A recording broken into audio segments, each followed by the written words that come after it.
Hello, Humane Marketers. Sarah Znakrocha here. Welcome to another episode of the Humane Marketing Podcast, a place to be for the generation of marketers who cares. This is the show where we talk about marketing your business in a way that feels good to you, is aligned with your values, and also resonates more with your conscious customers because it's not pushy, ethical, and also beautiful. So if you're a regular here, you know that I'm organizing the conversations around the 7 Ps of humane marketing. And if you're new here and this is your first time, welcome. I'm so excited you're here.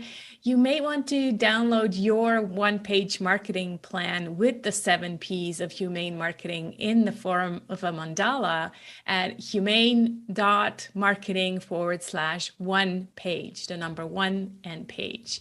So again, humane.marketing/one page. And with that, with no further ado, let's dive into today's conversation. Hi, Polly. It's good to speak to you again. I always enjoy coming to talk to you because it's fun to just sort of go where we go. It's always a delight. Thank you for having me back. It's kind of like one of the things that I feel like that's my zone of genius, and I know it's yours to reimagine, rethink differently. And so really that's what I want to do today. And I was just telling you, I think we can do half of the episode or the beginning of the episode about today, right now, and then look into the future. So yeah, let's start there. It's quite the time we live in, and there's probably, I can sense the fear in entrepreneurship. And just maybe start us off before we go into taking action. Start us off with explaining what you sense energetically, what is going on. I think that there's been a big shift in the buyer market in terms of what they want and what they're expecting and the way in which they've been burnt in the past. And there's definitely an ability to read through the hype, right, and the promises. So there's a lot of skepticism, I would say, building. And you see that when people put ads out, say on Facebook or something, and you read the comments and the threads, they'll just people be tearing into them because it's not. So it just feels so fake. It feels fake, and the promises feel overhyped. It's like, and it's particularly in the space that we're in. We've got a lot of economic turmoil, and we've got, but even before the sort of like the very recent economic turmoil, what we had was a lot of well-established businesses were sliding, and they were keeping it under wraps. And I also noticed a lot of people who'd, maybe 6 years ago had been very present, and then they'd slid off my radar, and then all of a sudden they've started advertising, and that tells me that their business is slipping. Right. And that's because the way in which they were approaching it through this sort of psychological, persuasion-based approach, it's not working, because once you know that it's happening to you, it doesn't work anymore. So people are becoming very wise. But I also think that people want something different now. They don't want the same old heavy investments long term, because they don't feel that they have a grasp on where things are going to be in 3 months. So why would I invest in an 8-month, 10-month, 12-month program to support myself in whatever area I needed, when I don't know where I'm going to be? Am I going to be the same person? Am I going to want to do the same sort of things? Because I think people can feel so much bubbling up within them that they're not entirely sure how they're going to respond to it. So big investments don't make an awful lot of sense. And yet some of these very established businesses, that's a lot of money to invest with them on something where they're not getting one-to-one support. Right. It's always It's giant groups. giant groups. And Yeah. it's like, oh, the value is in the information. No, the value isn't in the information anymore. We Mm, have AI proliferating that can turn information into process, but without any nuanced understanding of how to deliver it. mm, So what people are now looking for is more human contact. right. And yet we've built business structures that remove that. Right. And so all the expectations about how you automate everything and how you run one to many and all of that is, I mean, education hasn't lost its value, but information has, I think. So it's changing expectations. So I think that puts us in a position where we need to be really agile to respond and creative as well. So we're not just going, oh God, I got to try a little bit harder to make something that's always work, because it's not going to. Right. You can't just push harder and Yeah. think it's gonna You see that change with the the economy. classic old, give me your email address and I'll give you something of value. How hard is that to push right now? Right. It's yeah. People do not want yet another, because I don't know about you, my inbox is unmanageable. I spent tail end of last year unsubscribing. I spent a whole day just going unsubscribe, Mhm. unsubscribe, unsubscribe. Stop sending me so much stuff. I don't Mhm. read it. I do not have the capacity to read it. Yeah. But people don't want that. No. And there was an interesting thread on Substack I was reading yesterday where people were saying, what I want is the ability to buy a single article. Stop making me Mm. subscribe because there are so many writers here, but I want to be able to subscribe to pay for one article.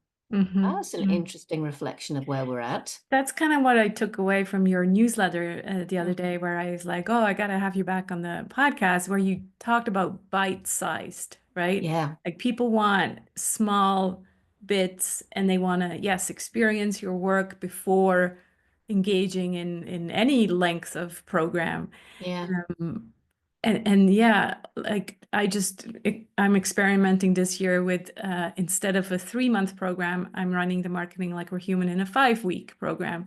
And I already see the difference. It like people who've gone through it in January, they tell me it was so much easier to decide because it's 5 weeks and I can handle that. yeah, Like you said, I don't know, 3 months, I'm, all over the place in 3 months. And so yeah, weeks, yes, just sounded yeah. easier. And I think people wanted to know what they're going to do with that, and 3 months down the line, it feels like a very long time. It's Right. not, but it feels like a very long time. Whereas Yeah. 5 weeks, it doesn't. And I ran a couple of 3 week programs this year, Right. and that was much easier for people. Although it wasn't easier for me, actually, because I know how much want people to understand in order to be able to action it. That's the thing, right? And they had a little bit of a sort of like shockwave.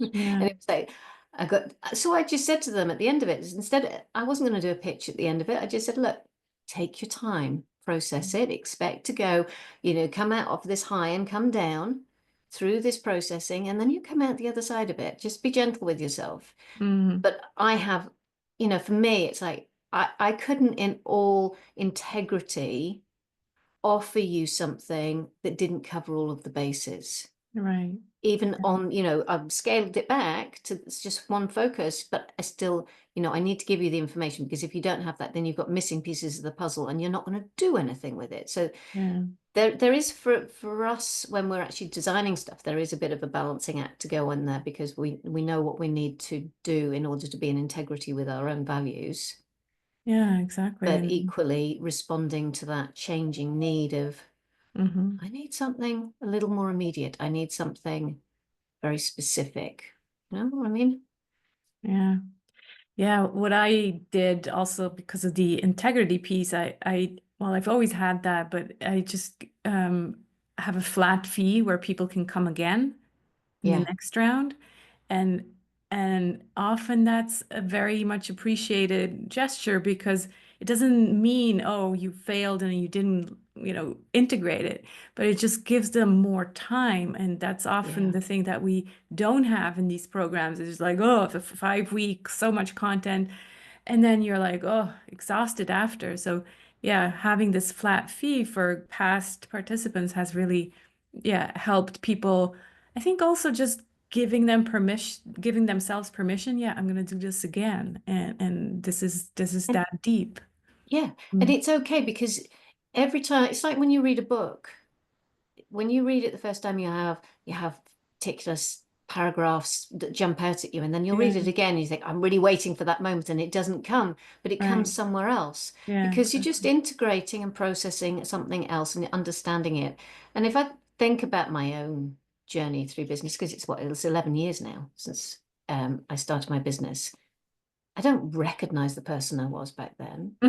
But if I go back to what I was talking about, I was talking about the same things. Yeah, But my understanding of what I was talking about was very different. yeah. And I knew that in fact, I had a client who's worked with me over a number of years say to me, and she'd had a break and she came back and she said, the last program I ran, she said, wow, you've, it's so much more coherent what you offer now. I was like, Mm, yeah, I mean, it feels that way, but it takes time to get there. It's like it really does.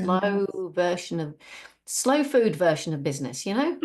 Takes Yeah. time to build the flavors and to understand the process and to really sort of settle yourself into it. And I think that's what we're missing. I think it's Mm, also a hint of where we're going. yeah, we'll get to that. But maybe so you're seeing these Substack threads and listening to clients what they tell you. What do you feel like is well their biggest fear right now, but also what kind of mistakes are they making because they're in fear? So what kind of business mistakes are they making? I think one of the biggest mistakes that people are making are trying to persist in being places and doing things that they aren't right for them. Mm, And I said at the end of last year that I think social media will really mm, have a massive shakeup this year.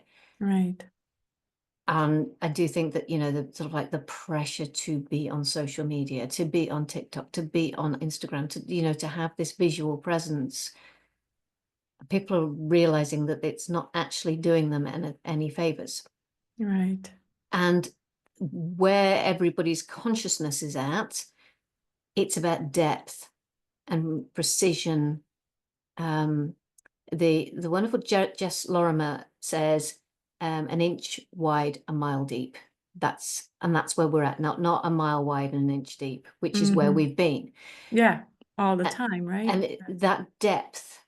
So it's about having deeper conversations, about deeper connection. And that is so hard to achieve in sound bites. Yeah. So when I That's say little interesting. We're bites, wanting, it's bigger than yeah, sound bites. yeah, we're wanting bite-sized things that we're offering, and yet we want to go deep uh, I in think the thing is, it's about conversation. what is there within you that is going to stop someone in their tracks and make them think. Mm, What is something that's really going to land? I was saying something this week in a group that I'm in. I was saying there is a difference between visibility and having your content received. yeah, You can be visible. You can be visible to millions of people, but that doesn't mean that content has achieved anything. And I think we have such a moral obligation to make sure that the content that we put out there actually has a meaning and a value to somebody because it has a cost attached to it. It has a mm, cost to our planet, right.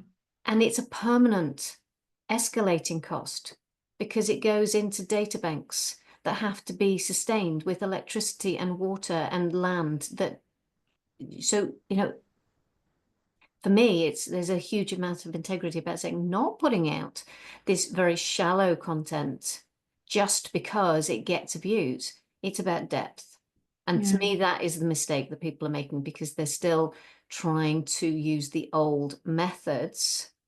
So my conversation has been this year about flip the script, because you need to be thinking about what can I do to create the means for people to engage with me in a way that is actually meaningful for me and for my business and Mm, for the people I support. hmm. Yeah, that resonates. In the Business Like We're Human book, I ask people to be assumption busters. Like, Yes. question all your assumptions that you have about business and social media and marketing, how it should be done, and Mm. then do it differently. Like Yeah. I am so, so tired of, going on social media and looking what's out there and everything is the same. It's like Oh, yeah. I was, trying to break my brain about how to do this book launch, but do it differently and not just follow the same copy and same structure that everybody else is doing. And so I think that's part of it. Like, how do we want to do this in a more human, engaging way and Yeah. not just be about, well, let's just take this example, not just be about a best-selling author on Amazon or, getting 1,000 reviews.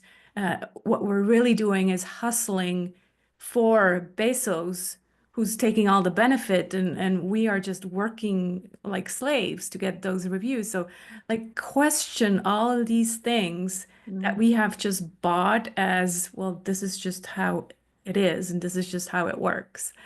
So, Yeah, there is an assumption there, isn't it, that you don't have the power to change that. yeah. And that's something I say all the time is like, don't underestimate your power. If you Mm. think about all of the new trends that happen, someone started them somewhere. Mhm. Yes. So are you going to be a sheep or are you going to be a leader? And Right.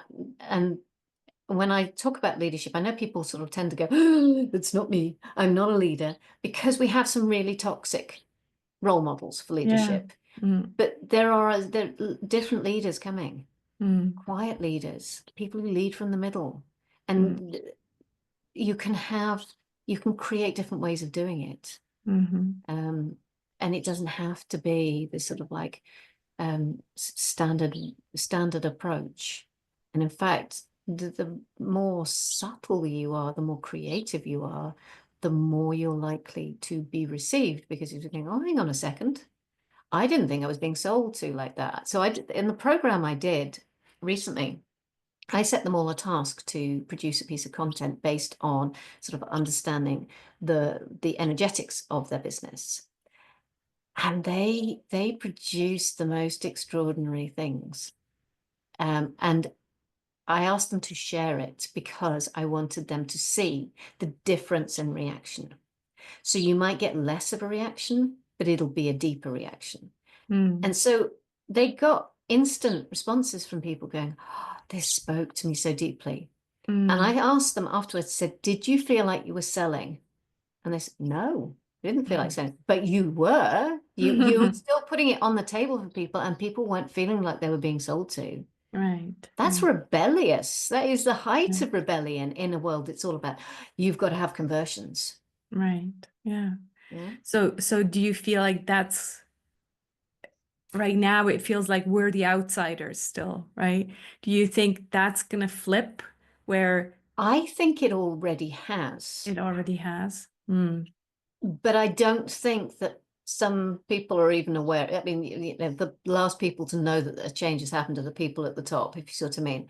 I think it has already changed, Mm. because I mean, I just look at what people are talking about and I'm just going, I've been doing that for 10 years. It's like slightly between gritted teeth. Which, but actually going, well, if everybody is now openly talking about that, then a change has already happened.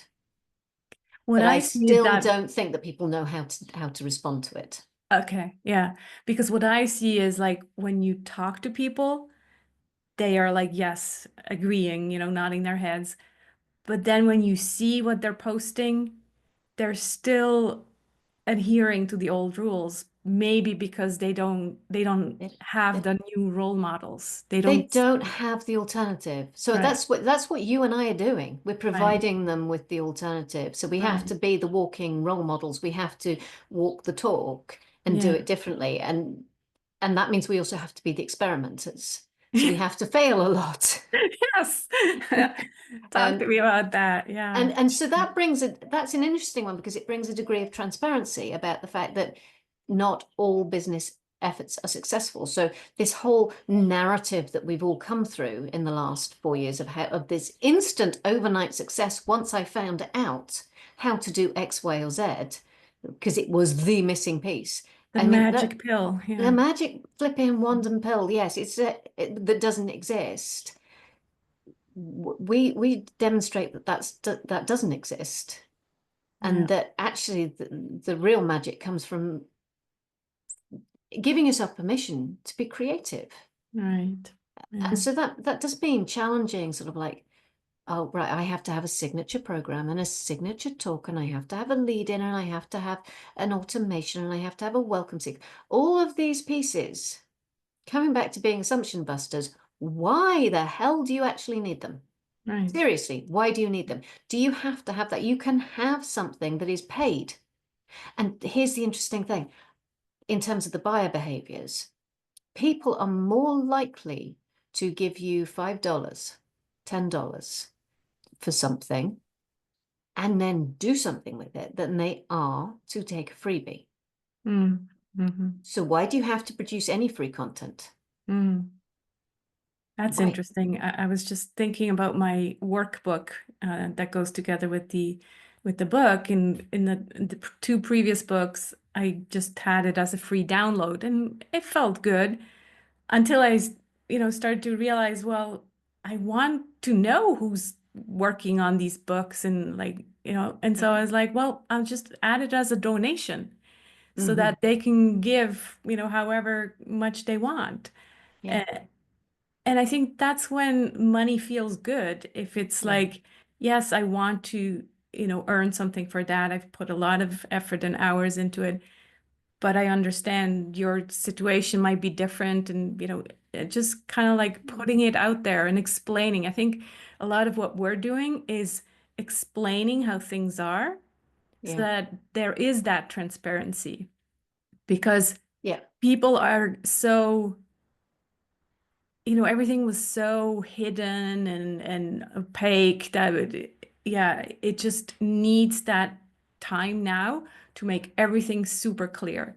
And yes, Yeah. that starts with affiliate links, but it also, we talked about AI in our community. And it's like, well, say when you're using AI and make Yeah. that clear. So yeah, all these different things that we do to help people in that transition so that they can Yeah. gain trust again because they lost all the trust in any kind of message. Mm. Yeah, but I mean, coming back to sort of like your original point of opening this bit was you've got to work with the tools that you've got Right, at your disposal right now, but it doesn't mean you have to work with them in the standard ways.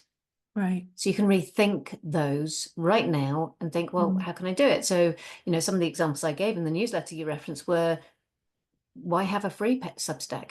Why not just have a paid one? You can use notes or whatever to sort of like promote it. You don't have to have a free one. You don't have to run one-to-one mentoring, but bear in mind that the market doesn't want large groups.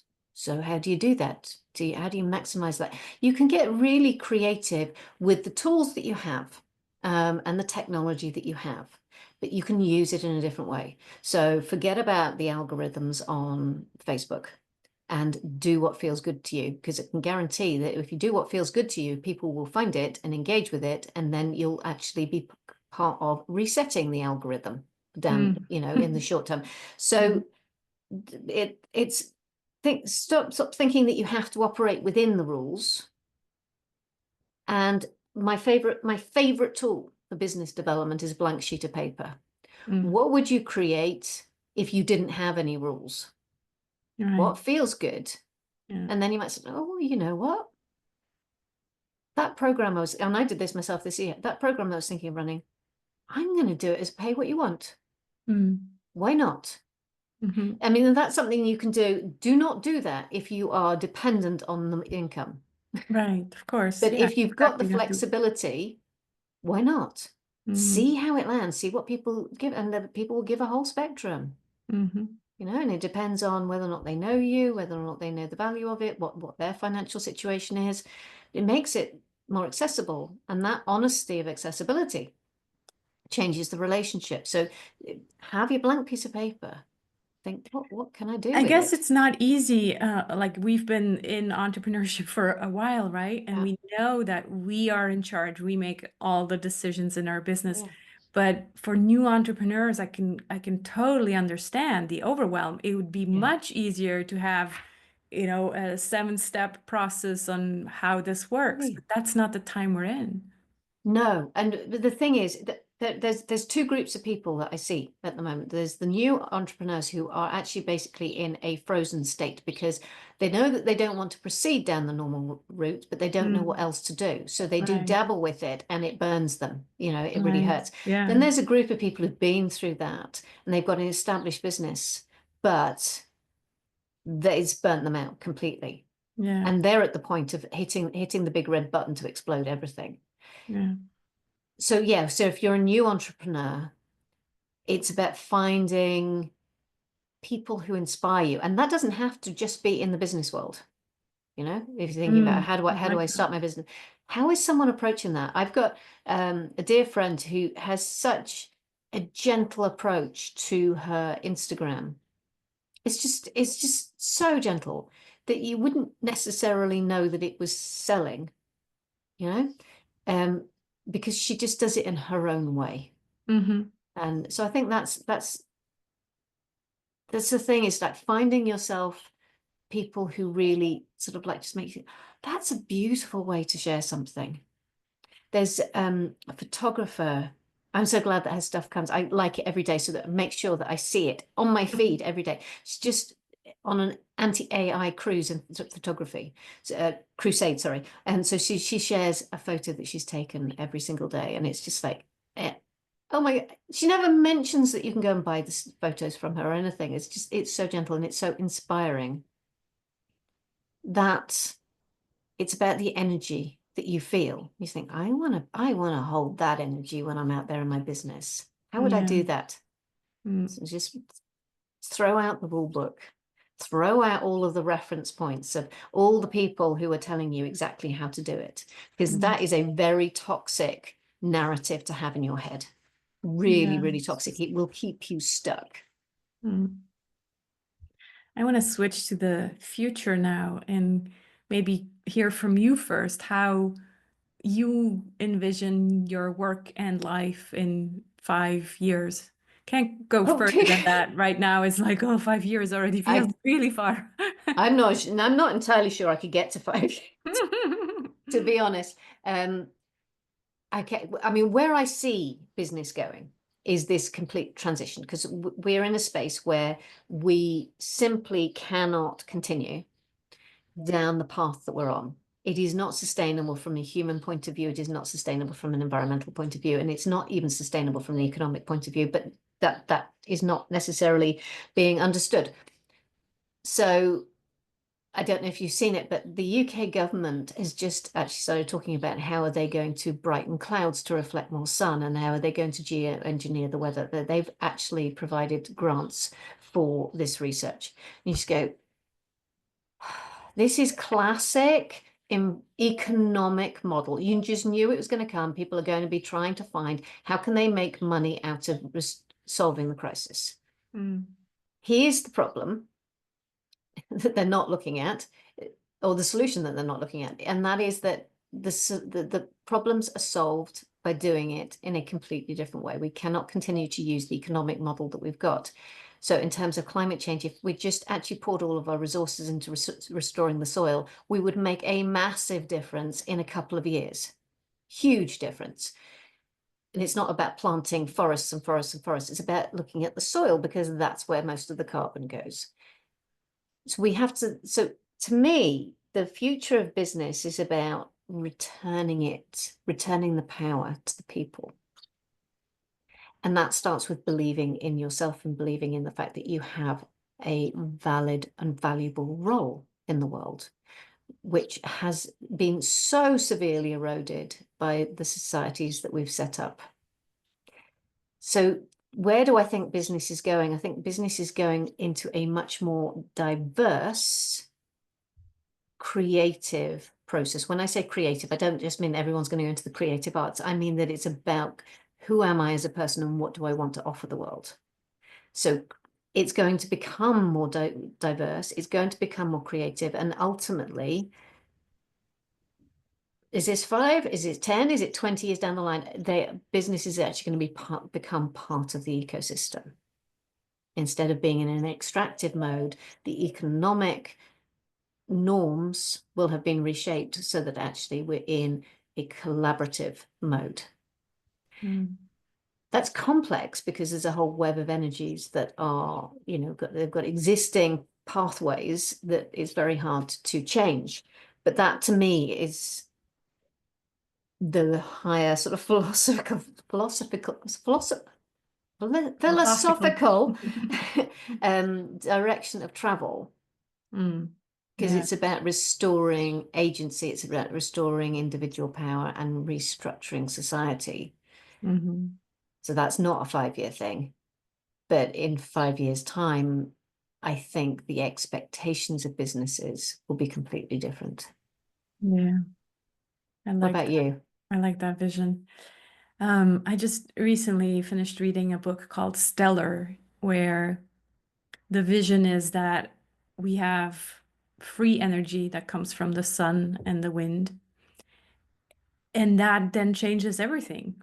Because once we have free energy that is not extractive, but is regenerative, well, the humans, in a way, it's kind of like you can just relax because there is not that need anymore to constantly produce and, Yeah, create money to pay energy, which then creates more crap. And, it's like this yeah, whole cycle. cycle.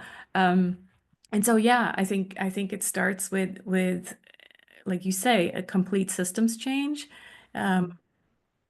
I know already what we're already seeing is people don't want to work in big businesses anymore, where it's Yeah, just about, climbing the ladder. And of course, yes, there will it'll be, I think for a while there'll be two worlds, two yeah, narratives. But eventually, yeah, that will change. And I think actually, like you, I think the power comes from the people. And so it's going to be these new leaders with innovative ideas. And yes, technology will help, but it will be with good intentions mm, that we're using these technologies that are available. And I think the countries, if you think from a country orientation, I think it's the small countries, probably from the global south, that will be able to implement this the fastest yeah. because there's not that level of bureaucracy that we have in other countries. Yeah, and I think that is a really interesting point because we have these big institutions. The bigger the more established the economies of a particular country, the more we have these institutions. And so the power is controlled through the institutions. But Exactly. what's going to happen when we have more and more people coming into entrepreneurship, more and more people sort of choosing different pathways for their business, for their careers, which not necessarily about owning a business, is you diversify the ground, you change people's behavior in terms of how they engage with the businesses that they need in order to live.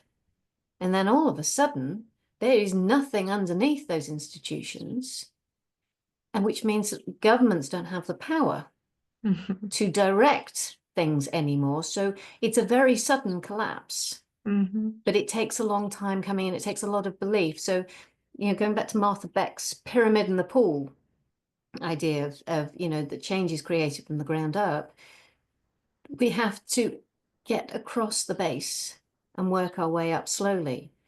So for you and me, because we have to navigate, so probably the conversations we were having with people and what people were ready to hear 10 years ago, 5 years ago, that's changed. People are Mm. ready to hear something different now.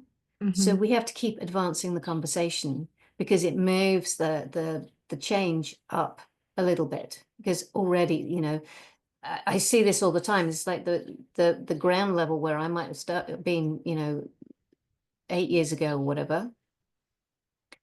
There's plenty of people there now saying exactly what I was saying back then. So I need to advance the conversation. Yeah. Yeah, that's really good. And it reminds me also when I shortened the program, I one of the points I explained in my newsletter, I said I can with all integrity do that because I feel like I'm picking people up at an more advanced level. Yeah. Like when I started in 2019, I had to first explain, well, what is this? Why are we doing this? Yeah. And now people are like, sign me up. Yeah, I want to, do humane marketing. The And so you're assumptions have right, already been consciousness. busted. Yeah. Yeah, exactly. People have done the work, which they hadn't Yeah. done. So this is one of the reasons that this year I've been focusing a lot on what I call states of being and understanding those states of being of your audience. Because there are some who still need to have it explained, and there are some who are in the process of getting ready, and there are a lot more people who are ready to do the work if you talk the right language to them. So you have to understand where they're at. You also have to understand what the role of your business is. So because there are educator businesses who have a really important role to play in coming back to, I was saying to you before we started recording about ecosystems of change. You have to have people who are educators, because it's asking people to open up and to do that assumption busting. But you have to have the people who inspire different ways, and you and I fall into that category. But we also have to have the people who draw people together and the people who focus on the actual mechanics of creating the new. So we need all of these things, and everybody's business has a different role to play in that cycle. So we need to understand that. But you and I, we fall into that inspiration category.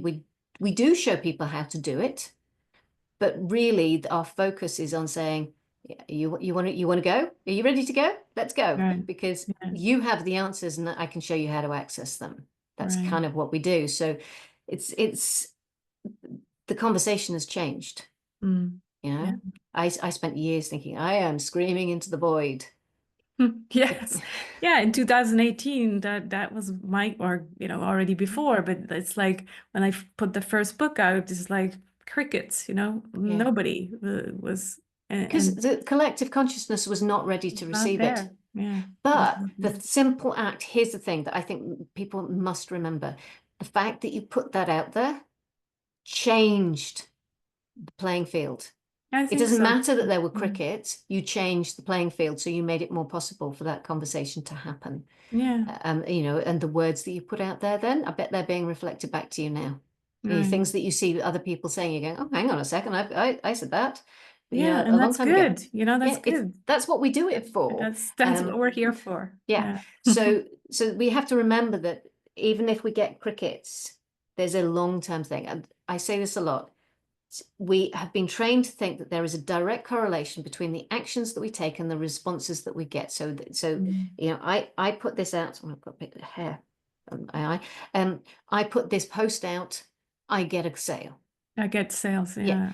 It doesn't work like that. And I was an exercise I say to people: put something that you genuinely believe about and you believe in, and put it out there, and you might get crickets. But then just open your awareness 360 and see where the response comes from. Because there you are, you're assuming there's a direct correlation between what I'm saying and the person that I'm talking to. But actually, what you're doing is putting an energy out into the world. And then if you're aware of it, behind you, you're going to get a response. So stop thinking. That's the other thing, that we stop thinking about this direct causation. It isn't a direct causation. It is about the energy we put out and then the energy that we receive. And so the problem with that is that we're being taught, well, if you put something out there and nobody responds, then it's failed, and move on to the next thing. And meanwhile, there's all this movement going on underneath the surface that you're not seeing. And so people ask next year, oh, what about your program? You're not doing that anymore. So yeah. So and there's, she agrees. An analogy I use is that if you look at, particularly spring now, if you look at this, there's a riot of growth going on. Where does that growth start? It starts in the soil. Can you see it? No. But it's happening. So we have there's a lot of trust. So, and you and I have been through that. We've been through this sort of thing, feeling like we're talking to nothing. We're not getting a response. but actually we've just been fertilizing the ground. Yeah. But we have to keep on doing that, because Keep on doing that's that. our part. There's a lot of people who will then come in and work that, but for us, it's about setting the expectations. What does it actually mean? Because probably about 4 years ago, I noticed this big shift in the way that some of the really big businesses, the multi-7-figure businesses, were talking, and the language that they were using. And then I looked at what they were doing, and they were doing exactly the same thing, but they'd shifted their language. And it's more than that. It's not about just shifting your language. It's about shifting your expectations. It's about upholding your values. It's about listening to yourself in a different way and giving yourself a different set of permissions to do things. So it's and that's what complete you across said the at the board. beginning. It's like people can smell that a mile away, right? When it's just lipstick on a pig. And your business, it's what happens behind the scenes in your business and beyond the public gaze that is as important as what you put out there publicly. Because there can be an absolute, businesses that are a car crash behind the scenes, that it helps no one. So you do the work on yourself, on how you hold your business and how you conduct your business. You do that in order to build something that is resilient. And that would be the one thing I would say to people is that if you want to have a business in the future, you better then will focus on your resilience. And I don't mean your economic resilience. I mean your energetic, your values-based resilience now. Because I was just going to ask you, kind of as a closing question, like what kind of questions do you think leaders, entrepreneurs should ask themselves, either themselves or about their business? Just like, what are the things they should the be number one thing that I tell people to do, and you cannot do it too many times. You can do it every month if you want to, every week if you want to, is ask yourself, what are my values and how am I upholding them? And that means looking at the fine print of your terms and conditions as much as it means, how am I showing up? Where is the integrity in that? Where is the integrity with my values? Because your values come from within. And the more that you are focused on your values, the more you are challenging and busting assumptions, and the more you are opening up the landscape for your business to thrive in the future. Beautiful. Well, I think we have a lot of hope for We do. Business of the future. I do, you do. So we'll just keep showing up. Yeah. And, I say business has caused a lot of the problems. It can also be the solution. Yeah. I really believe that. It's not the institutions, it's not the governments, it's the humans behind the businesses, right? Yeah. So, yeah. And that's going to be the thing that changes everything. Thank you, Polly. As Thank always, you. wonderful. Please do share where people can find out more about you and sign up to your newsletter, etc. Yeah, you can head over to my website, which is just pollyhearsey.co.uk, and follow the breadcrumbs from there. Wonderful. Yeah. And let's do it again sometime. I'd love to. Thank you. Thank you. Bye. Thanks so much for watching and being part of a generation of marketers who cares for yourself, for your clients, and for the planet. We really are change makers before we are marketers. So go ahead, be the change you want to see in the world. And I hope to see you again next week. Take care.